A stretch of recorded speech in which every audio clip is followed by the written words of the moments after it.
শুভ সন্ধ্যা বন্ধুরা। আজ হলো 3 মার্চ 18 ফাল্গুন মঙ্গলবার। আজকের সন্ধ্যার বিশেষ বিশেষ খবরগুলি হলো, এবার গর্জে উঠছে ইরাকের ভেতরে থাকা ইরানের মিত্ররা। আজ চতুর্থ দিনে আরও ভয়াবহ পর্যায়ে পৌঁছালো যুদ্ধের জাজ। তেহরান বেইরুটে ভয়ানক হামলা ইসরায়েলের, প্রত্যাঘাত ইরানেরও। চতুর্থ দিনে বাড়ছে যুদ্ধের জাজ। 2026-এর প্রথম চন্দ্রগ্রহণ শুরু। 100 বছর পর দোলের দিনে বিরল চন্দ্রগ্রহণ, ভয়ঙ্কর ব্লাড মুন। আজ সাত সকালে সুনাইয়ে এক যুবকের মরদেহ উদ্ধারে তীব্র চাঞ্চল্য। পারিবারিক অশান্তির জেরে এই ভয়াবহ ঘটনা। যুদ্ধের মধ্যেই ইসরায়েলি অবরোধে ভয়াবহ দুর্ভিক্ষ, খাদ্য সংকটে ফিলিস্তিন, গাজা। কাতারে যুক্তরাষ্ট্রের বিলিয়ন ডলারের রাডার ধ্বংসের দাবি ইরানের।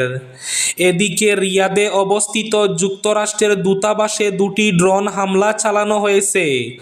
সৌদি আরবে ফের হামলা ইরানের। যুদ্ধের মধ্যেই আজ ভূমিকম্পে কেঁপে উঠল ইরান। মধ্য ইসরায়েলে আঘাত হানল ইরানের ক্ষেপণাস্ত্র। এদিকে যুক্তরাষ্ট্র এবং ইসরায়েলের যৌথ হামলায় ইরানে মৃত্যু বেড়ে 787 জনে দাঁড়িয়েছে। হামলার আশঙ্কায় প্রায় 700 ট্যাঙ্কার দাঁড়িয়ে রয়েছে হরমুজ প্রণালীতে। টান পড়ছে বিশ্বের তেল বাজারে। ইরান ইসরায়েল যুদ্ধে লাফিয়ে লাফিয়ে বাড়ছে তেলের দাম। রাজ্যসভায় আসনে প্রার্থীর নাম ঘোষণা করল বিজেপি। এবং শেষ খবরটি, দোলের দিনেই পরিবহন বন্ধ। রাধানগর, খোয়াই ও কমলপুর কৈলাসহর রুটে চরম ভোগান্তি। তাহলে বিস্তারিত খবরে যাওয়ার আগে অবশ্যই ভিডিওটিতে একটি লাইক করে চ্যানেলটি সাবস্ক্রাইব করে পাশের বেল আইকনটি বাজিয়ে রাখবেন এবং ফেসবুক পেজটি ফলো করে ভিডিওটি অবশ্যই শেয়ার করবেন, যাতে সঠিক তথ্যগুলো সবার কাছে পৌঁছাতে পারে। এবার শুনুন আজকের খবরগুলির বিস্তারিত। প্রথম খবর, আজ সাত সকালে সুনাইয়ের এক যুবকের মরদেহ উদ্ধারে তীব্র চাঞ্চল্য। সুনাইয়ের নতুন কাঞ্চনপুর নোয়ারাজ বড়ইতল সংলগ্ন দানকেত এলাকার একটি পাওয়ার গ্রিড টাওয়ারের পাশ থেকে আজ সকালে এক যুবকের মরদেহ উদ্ধার করা হয়েছে। স্থানীয়দের নজরে আসার পর খবর দেওয়া হলে পুলিশ ঘটনাস্থলে পৌঁছে দেহ উদ্ধার করে ময়না তদন্তের জন্য শিলচর মেডিকেল কলেজ ও হাসপাতালে পাঠায়। মৃত যুবক বাহারুল ইসলাম আহমেদ, বয়স 26 বছর, কচুদরম এলাকার বাসিন্দা বলে জানা গেছে। প্রাথমিকভাবে পারিবারিক অশান্তির জেরে এই ঘটনা ঘটেছে বলে জানা গেছে।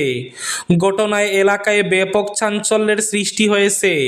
পুলিশ বিষয়টি নিয়ে তদন্ত শুরু করেছে। তেহরান বেইরুটে ভয়ানক হামলা ইসরায়েলের, প্রত্যাঘাত ইরানেরও। চতুর্থ দিনে বাড়ছে যুদ্ধের জাজ। চতুর্থ দিনে আরও ভয়াবহ পর্যায়ে পৌঁছালো যুদ্ধের জাজ। মঙ্গলবার ইরানের রাজধানী তেহরান ভয়ঙ্কর হামলা চালালো ইসরায়েল। একই সঙ্গে লেবাননের রাজধানী বেইরুটেও পরপর গোলাবর্ষণ করেছে ইহুদি সেনা। হামলার পাল্টা জবাব দিয়েছে ইরানও। অন্যদিকে এই যুদ্ধ পরিস্থিতির মধ্যেই ইরানে আরও বড় সামরিক অভিযান চালানোর হুঁশিয়ারি দিয়েছেন মার্কিন প্রেসিডেন্ট ডোনাল্ড ট্রাম্প। তিনি জানিয়েছেন, আমাদের কাছে সীমাহীন অস্ত্রের সরবরাহ রয়েছে। এই যুদ্ধ চিরকাল লড়তে প্রস্তুত। এদিকে মধ্য ইসরায়েলে আঘাত হানল ইরানের ক্ষেপণাস্ত্র। ইসরায়েলের মধ্যাঞ্চলে ইরানের একটি ক্ষেপণাস্ত্র আঘাত হেনেছে বলে স্থানীয় গণমাধ্যম জানিয়েছে। চ্যানেল 12 জানিয়েছে, একটি ফ্র্যাগমেন্টেশন ওভারহেড বহনকারী ক্ষেপণাস্ত্র মধ্য ইসরায়েলের শহর পেতা তিকভাতে আঘাত হানে। এদিকে টাইমস অব ইসরায়েল জানিয়েছে, ইরানি ক্ষেপণাস্ত্রের টুকরো মধ্য ইসরায়েলের বিভিন্ন স্থানে পড়ে ক্ষয়ক্ষতি হয়েছে, তবে এখন পর্যন্ত কোনো হতাহতের খবর পাওয়া যায়নি। এদিকে যুক্তরাষ্ট্র এবং ইসরায়েলের যৌথ হামলায় ইরানে নিহত বেড়ে 787 জনে দাঁড়িয়েছে। ইরানের রাজধানী তেহরানে দিনগত রাত থেকে দফায় দফায় শক্তিশালী বিস্ফোরণের শব্দ শোনা গেছে। এদিকে যুদ্ধের মধ্যেই আজ ভূমিকম্পে কেঁপে উঠল ইরান। ইরানের গেরাস অঞ্চলে মাঝারি মাত্রার একটি ভূমিকম্প আঘাত হেনেছে। মার্কিন ভূতাত্ত্বিক জরিপ জানিয়েছে রিক্টার স্কেলে এ ভূমিকম্প ছিল 4.3 মাত্রার। প্রাথমিকভাবে কোনো ক্ষয়ক্ষতি বা হতাহতের খবর এখনো পাওয়া যায়নি। বছরের প্রথম চন্দ্রগ্রহণ শুরু, 100 বছর পর দোলের দিনে বিরল চন্দ্রগ্রহণ, দেখা যাচ্ছে ভয়ঙ্কর ব্লাড মুন। আজ 2026 সালের পূর্ণগ্রাস চন্দ্রগ্রহণ। ভারতীয় সময় অনুযায়ী গ্রহণের আংশিক পর্যায় শুরু হয়েছে দুপুর 3:20 থেকে। পূর্ণগ্রাস বা ব্লাড মুনের ভয়ঙ্কর চূড়ান্ত পর্যায়ে পৌঁছেছে বিকেল 4:16। সর্বোচ্চ বা পিক ফেজ হতে চলেছে 5:58। পজিশনাল অ্যাস্ট্রোনমি সেন্টারের তরফে জানানো হয়েছে এটা চলবে সন্ধ্যা 6:48 পর্যন্ত। বিকেল 4:34 থেকে পূর্ণগ্রাস চন্দ্রগ্রহণ শুরু হয়েছে, চলবে বিকেল 5:33 পর্যন্ত। এবার গর্জে উঠছে ইরাকের ভেতর থাকা ইরানের মিত্ররা। ইরানের সঙ্গে ঘনিষ্ঠ সম্পর্ক থাকা ইরাকের কয়েকটি সশস্ত্র গোষ্ঠী জানিয়েছে তারা যুক্তরাষ্ট্র এবং ইসরায়েল সংশ্লিষ্ট লক্ষ্যবস্তুতে হামলা বন্ধ করবে না। ইরাকের ভেতরে এবং বাইরে এসব অভিযান চালিয়ে যাওয়ার সিদ্ধান্ত নিয়েছে তারা। গত 2 দিনে ইরাক সরকারের শীর্ষ পর্যায়ের নেতারা পরিস্থিতি শান্ত করার চেষ্টা করেন। তারা সতর্ক করেন হামলা চলতে থাকলে দেশের নিরাপত্তা, অর্থনীতি এবং আন্তর্জাতিক সম্পর্ক ক্ষতিগ্রস্ত হতে পারে। এদিকে কাতারে যুক্তরাষ্ট্রের বিলিয়ন ডলারের রাডার ধ্বংসের দাবি ইরানের। ইরানের যুক্তরাষ্ট্র এবং ইসরায়েলের সামরিক আগ্রাসন এখন মধ্যপ্রাচ্যে বড় আকারের সংঘাতের রূপ নিয়েছে। এতে বহু প্রাণহানির পাশাপাশি বিলিয়ন ডলারের সামরিক সরঞ্জামও ধ্বংস হচ্ছে বলে বিভিন্ন প্রতিবেদনে উঠে আসছে। ইরানের কয়েকটি গণমাধ্যম দাবি করেছে উপসাগরীয় অঞ্চলে যুক্তরাষ্ট্রের সবচেয়ে বড় রাডার AN/FPS 132 ধ্বংস করা হয়েছে। ইরানের সেনাবাহিনীর একটি বিশেষ বিভাগ ইসলামিক রেভলিউশনারি গার্ড কোরের সংযোগে দফতরের বরাত দিয়ে তেহরান টাইমস জানিয়েছে এই রাডারের নজরদারি সক্ষমতা প্রায় 5000 কিলোমিটার পর্যন্ত। এদিকে সৌদি আরবে ফের হামলা ইরানের। রিয়াদে অবস্থিত যুক্তরাষ্ট্রের দূতাবাসে 2টি ড্রোন হামলা চালানো হয়েছে। এক্সে প্রকাশিত এক বিবৃতিতে সৌদি আরবের প্রতিরক্ষা মন্ত্রণালয় জানায় এ ঘটনায় সীমিত মাত্রার অগ্নিকাণ্ড এবং ভবনের সামান্য ক্ষয়ক্ষতি হয়েছে। সৌদি আরবে জেদ্দা, রিয়াদ এবং জাহরানে যুক্তরাষ্ট্রের মিশনের কর্মীদের পরবর্তী নির্দেশ না দেওয়া পর্যন্ত নিরাপদ আশ্রয়ে থাকার নির্দেশনা জারি করা হয়েছে। হামলার আশঙ্কায় প্রায় 700 ট্যাঙ্কার দাঁড়িয়ে রয়েছে হরমুজ প্রণালীতে। টান পড়ছে বিশ্বের তেল বাজারে। ইরানের হুমকির জেরে কার্যত অবরুদ্ধ হরমুজ প্রণালী। পারস্য উপসাগর এবং ওমান উপসাগরের মধ্যবর্তী এই সরু প্রণালীর 2 পারে দাঁড়িয়ে রয়েছে প্রায় 700টি ট্যাঙ্কার। এগুলির মধ্যে 334টি ট্যাঙ্কার অশোধিত তেল বহন করছে। কিন্তু ট্যাঙ্কারগুলি ইরানের পতাকাবাহী না হওয়ায় হামলার আশঙ্কা রয়েছে। কারণ তেহরান হুঁশিয়ারির সুরে জানিয়ে দিয়েছে হরমুজ প্রণালী ধরে অন্য দেশের ট্যাঙ্কার বা জাহাজ গেলে তারা সেগুলিতে আগুন লাগিয়ে দেবে। এই পরিস্থিতিতে হরমুজ ধরে এগোনোর চেষ্টা করছেন না নাবিকেরা। এদিকে ইরান ইসরায়েল যুদ্ধে লাফিয়ে বাড়ছে তেলের দাম।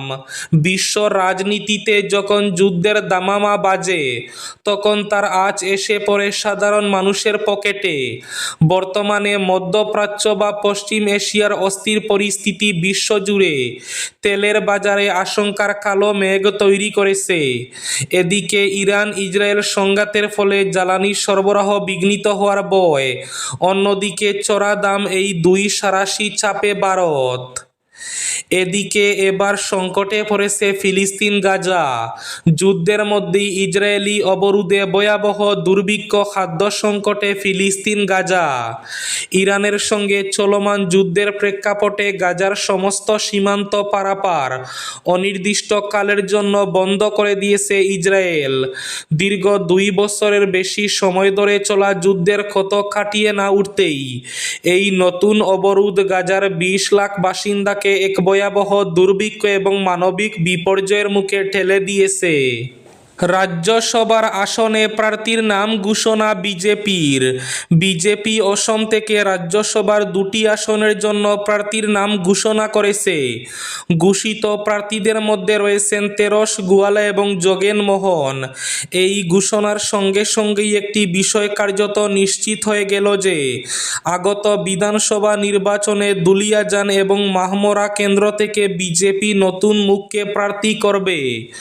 উল্লেখ্য, বর্তমানে যোগেন মোহন মাহমরা বিধানসভা কেন্দ্রের বিধায়ক এবং রাজ্যের মন্ত্রী হিসাবে দায়িত্বে রয়েছেন। অন্যদিকে তেরস গোয়ালা দুলিয়াজান বিধানসভা কেন্দ্রের বিধায়ক। রাজ্যসভায় প্রার্থী হিসাবে তাদের নাম ঘোষণার ফলে সংশ্লিষ্ট 2 কেন্দ্রে নতুন প্রার্থীর সম্ভাবনা জোরদার হয়েছে। এবার শেষ খবরটি। দোলের দিনেই পরিবহন বন্ধ। রাধানগর, খোয়াই এবং কমলপুর কৈলাসহর রুটে চরম ভোগান্তি। দোল উৎসবের দিন হঠাৎ করে অনির্দিষ্টকালের জন্য রাধানগর থেকে খোয়াই এবং কমলপুর কৈলাসহর রুটে বাস ও ছোটো গাড়ি চলাচল বন্ধ হয়ে যায়। ফলে চরম দুর্ভোগে পড়েন সাধারণ যাত্রীরা। জানা গেছে, একটি মারধরের ঘটনাকে কেন্দ্র করে পরিবহন পরিষেবা আচমকাই স্থগিত করা হয়। যদিও ঘটনার বিস্তারিত সম্পর্কে এখনও স্পষ্ট কোনো তথ্য মেলেনি। তবে এই আকস্মিক সিদ্ধান্তের জেরে বহু যাত্রী নির্ধারিত গন্তব্যে পৌঁছাতে পারেননি। বিশেষ করে উৎসবের দিন হওয়ায় পরিবার পরিজনদের সঙ্গে দেখা করা কিংবা জরুরি কাজে বের হওয়া মানুষজন মারাত্মক সমস্যায় পড়েন। এই ছিল আজকের সন্ধ্যার বিশেষ খবরগুলি। ভিডিওটি অবশ্যই লাইক করে শেয়ার করে দেবেন।